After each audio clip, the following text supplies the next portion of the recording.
खेडेगाव तालुका अथणी येथील तरुणाचा रांजणी तालुका कवठेमंकाळ येथील कुरणात लिंबाच्या एका झाडाला लटकलेल्या अवस्थेत मृतदेह आढळून आलाय। गणेश राजू शिवपुंजे वर्ष 22 असे त्याचे नाव आहे।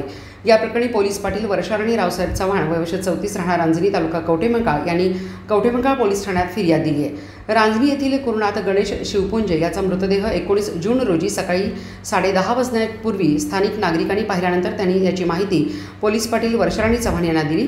पोलीस पाटील आणि उपविभागीय पोलीस अधिकारी सुनील साळुंखे, पोलीस निरीक्षक ज्योतिराम पाटील, सहाय्यक पोलीस निरीक्षक दत्तात्रय कोळेकर, डीबी पथकाचे श्रीमंत करे, अभिजित कासार, विक्रम चव्हाण यांनी घटनास्थळी भेट दिली।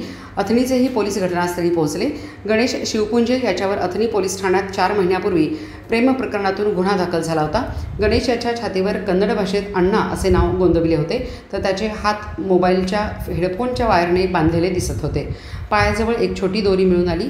त्याने आत्महत्या केली की त्याचा घातपात झाला याचा कवठेमंकाळ पोलीस शोध घेत आहेत। या प्रकरणी कवठेमंकाळ पोलीस ठाण्यात रात्री 11 वाजता गुन्हा दाखल करण्यात आला आहे।